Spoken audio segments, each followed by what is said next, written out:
할렐루야, 아멘. 이 시간 함께 하신 여러분 주님의 이름을 축복합니다. 하나님 말씀은 창세기 1장 1절에서 2절 말씀입니다. 함께 창세기 1장 1절에서 2절 말씀 함께 봉독하겠습니다. 태초에 하나님이 천지를 창조하시니라. 땅이 혼돈하고 공허하며 흑암이 깊음 위에 있고 하나님의 영은 수면 위에 운행하시니라.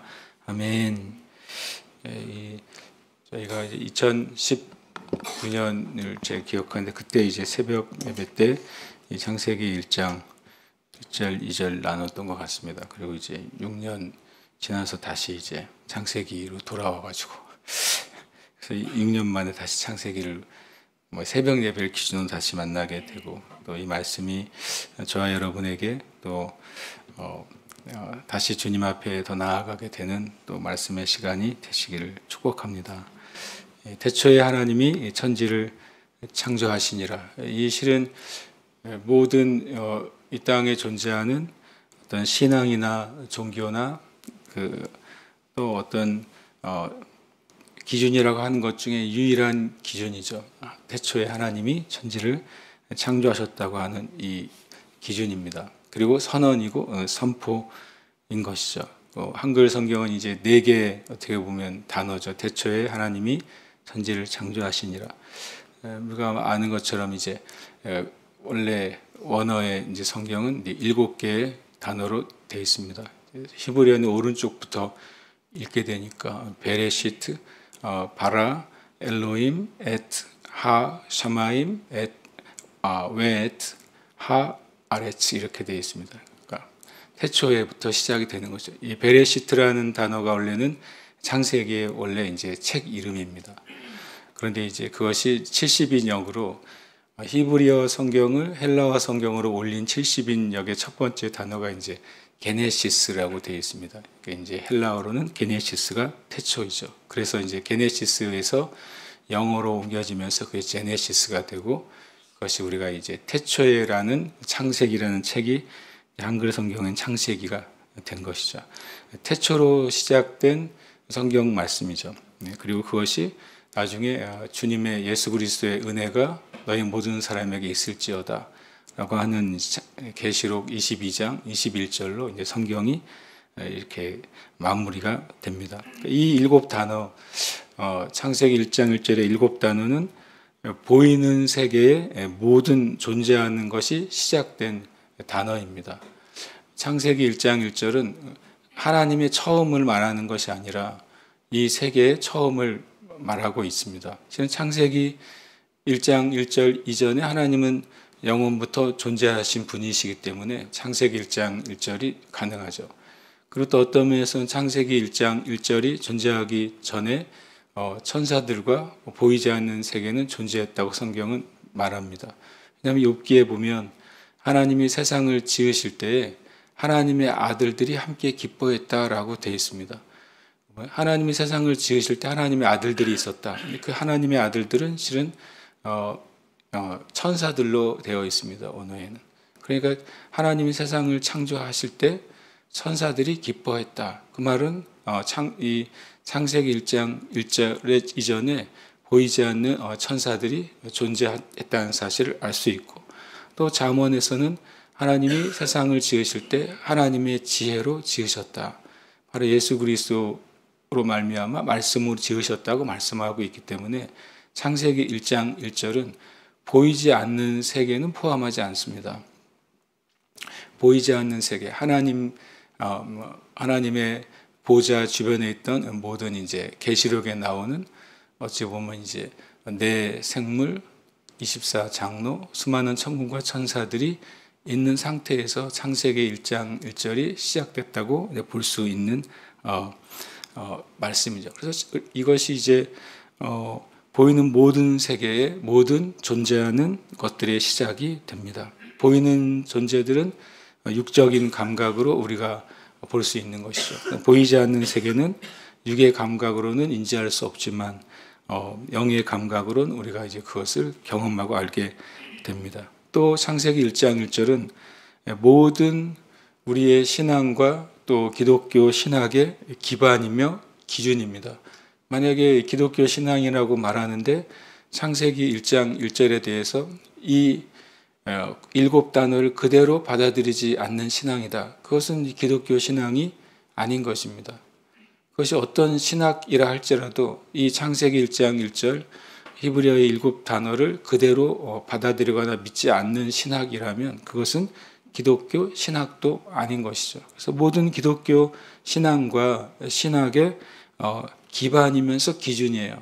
1장 1절이 없는 신앙은 존재할 수 없고 1장 1절을 부정하는 신학도 존재할 수가 없습니다. 이것은 다툴 수 없는, 서로 의견을 제시할 수 없는, 이것에 대해서 이의를 제기할 수 없는 온전한 믿음의 고백입니다. 이 고백이 믿어지는 사람은 실은 크리스찬인 것이죠. 이 고백이 믿어지지 않는 사람은 그리스도인이 아닌 것입니다. 근데 물론 유대인들이 이것을 믿죠. 그러나 그들이 크리스찬인가? 그렇지 않습니다. 왜냐하면 이 하나님이라고 하는 이 표현이 우리는 성부, 성자, 성령 하나님을 가리키는 고백이 되는 것이고 아직 예수 그리스도를 메시아로 인정하지 않고 있는 유대인들에게는 여기서 어찌 보면은 예수 그리스도가 없는 하나님을 인정하는 것입니다. 그러니까 제가 말하는 이 7단어가 기독교 신앙과 신학의 유일하고 그리고 온전한 기준입니다. 이것이 그래서 제일 중요한 문장입니다. 성경에서. 태초에 하나님이 세상을 창조하신 것. 또 이것이 모든 성경 해석의 기준을 제공합니다. 하나님이 창조하신 것을 전제로 해서 다른 성경들이 이해가 돼야 되는 것입니다. 하나님이 전능하시다고 하는 표현도 창세기 1장 1절에 근거해서 우리가 이해해야 되는 것이고 하나님이 온 세상의 구원을 완성해 가시는 하나님 나라가 완전히 완성되는 모든 성경의 내용도 이 창세기 1장 1절을 기반으로 시작이 되는 것이죠. 어떻게 보면 창세기 1장 1절은 성경의 처음이자 성경의 끝이나 마찬가지고 또 모든 세계관과 또 모든 철학의 기준이 되는 문장, 이것이 창세기 1장 1절입니다. 그래서 이것은 우리에게 너무나도 중요한 고백이죠. 성경은 선포하셨고 우리는 이것을 믿고 고백하는 것입니다. 또 큰 의미에서는 이 천지 안에 저와 여러분도 포함이 되게 되는 것이죠. 그래서 저와 여러분이 태초에 하나님이 천지를 창조하시니라 당연히 우리는 이것을 동의하고 믿고 또 고백합니다. 또 우리가 이 안에 있기 때문에 하나님의 창조는 또한 완전하시기 때문에 그래서 우리의 삶에도 하나님의 완전하심이 우리 가운데 있음을 우리가 믿습니다. 그리고 태초에 하나님이 천지를 창조하시니라라고 말할 때 하나님도 엘로힘이라는 단어도 실은 복수입니다. 복수 형태로 사용된 단어죠.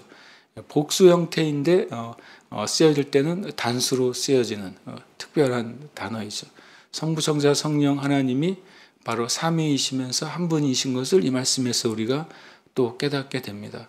또 천지에서 하늘, 하샤마임이라고 하는 단어도 또 복수형입니다. 원래 하늘들이라고 되어 있죠. 그런데 또 단수 형태로 쓰여집니다. 복수인 단어가 단수 형태로 쓰여지는 것. 그것이 또 하나님과 하늘이 이렇게 복수 형태이면서 단수로 쓰여졌습니다. 그리고 맨 끝에 있는 그 하아레츠는 단수로 되어 있어요. 그러니까 이 창세기 1장 1절에서 성부, 성자, 성령 삼위의 하나님께서 하나님의 세계와 또 하나님이 거하시는 세계와 이 땅에 거하시는 하늘들의 세계를 창조하셨는데 그 하나님이 역사하시는 그 대상은 바로 하아레츠, 한 땅인 것이죠. 지구 중심의 이제 관점으로 창조와 하나님의 구원 사역을 진행해 가시는 것을 보여줍니다. 2절에 땅이 혼돈하고 공허하며 흑암이 깊음 위에 있고 하나님의 영은 수면 위에 운행하시니라. 실은 2절은 한편으로는 우리가 그냥 지나치는 구절이지만 한편으로는 우리가 이제 3절부터 시작되는 이 하나님의 창조의 첫날의 이전의 배경을 설명합니다. 이 배경을 가끔 이해하다 보면 사람들이 혼돈에 빠질 때가 있습니다. 왜냐하면 창조는 창세기 1장 3절에서 이제 시작되잖아요. 하나님이 말씀하시되 빛이 있으라. 그래서 빛이 생기기 시작하니까 다들 이제 그때부터 시작이 됐다고 생각합니다. 그런데 실은 창세기 1장 2절은 창세기 1장 3절에 빛이라는 것이 창조되기 전에 뭐가 있습니까? 땅이 존재한다는 사실입니다. 그러니까 우리는 땅을 몇째 날 만들었어요? 라고 말하면 사람들이 둘째 날이요, 셋째 날이 이런 표현을 써요. 그렇지만 아닙니다.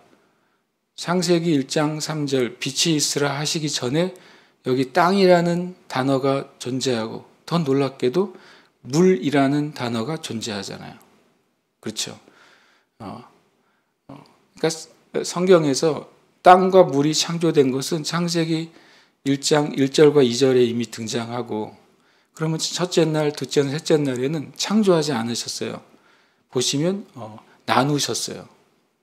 하늘과 하늘을 나누시고 또 물과 땅을 나누시고 그렇게 되어 있습니다. 그래서 우리가 아니라 우리가 일반적으로 그냥 첫째 날 무엇을 창조하셨고 하는 것과 성경은 조금 다르게 표현하고 있다는 사실입니다. 그러니까 이미 하늘들이 창조되었고, 그리고 놀랍게도 땅이 창조된 상태였는데, 그 땅의 상태가 어떠냐면 혼돈하고 공허하고 흑암이 깊음의 표면 위에 있고, 원래 원문에는 깊음의 그 표면이 있는데 그 표면 위에 흑암이 가득하다. 그러니까 실은 어둠이 층층이 쌓여 있다고 말하는 것입니다. 그리고 그 위에 물이 덮여 있다고 되어 있는 것이죠. 그리고 그 위에 하나님의 영이 운행하십니다.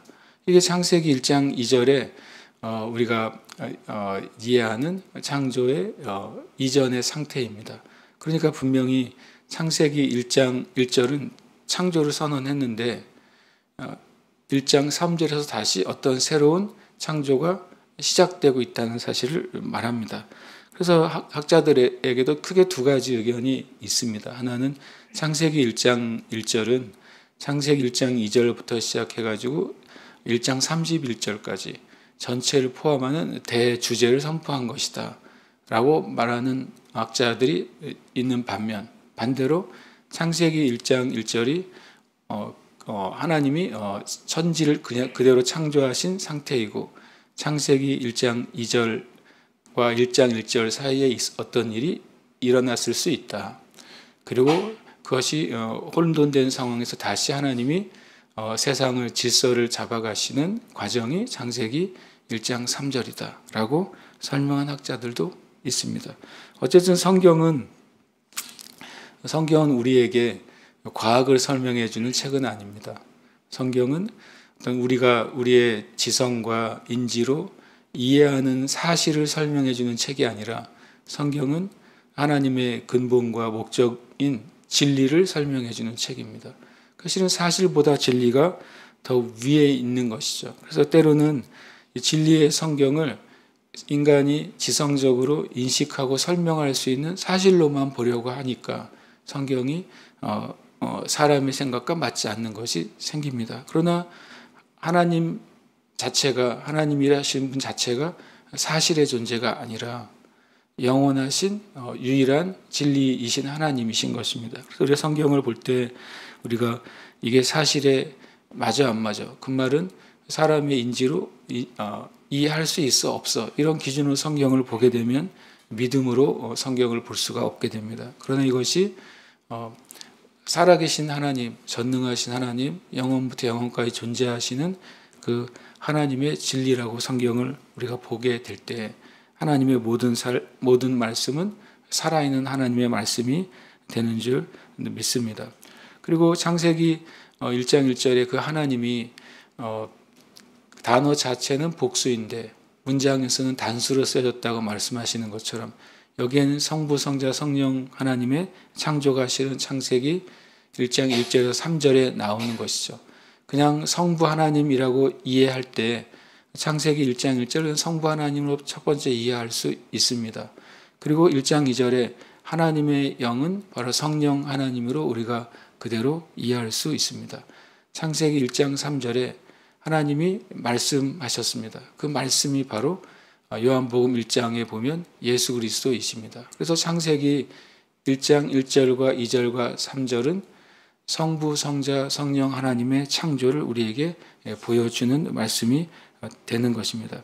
하나님의 완전하신 창조가 바로 우리 가운데 펼쳐진다는 사실을 보게 됩니다. 그러면 우리를 향한, 또 우리 한 사람을 향한 하나님의 창조도 온전하시다. 그리고 우리를 향한 온전한 하나님의 뜻이 있다는 사실을 창세기 1장 1절과 2절을 통해 우리가 깨닫습니다. 다시 말하면 저와 여러분을 향한 하나님의 창조는 온전하십니다. 그리고 또 하나님의 역사가 일어나기 전의 상태는 창세기 1장 2절인 것이죠. 혼돈과 공허와 흑암과 기품이 있습니다. 누구라도 진짜 살아계신 하나님을 만나기 전에는 이런 상태가 되어 있는 것이죠. 누구라도 예수 그리스도를 만나고 참된 구원과 거듭남의 은혜를 경험하기 전에는 그 영의 상태는 혼돈하고 공허하고 흑암과 기품이 있는 것입니다. 그러나 그때라도 하나님의 영이 수면 위에 운행하신다고 되어 있잖아요.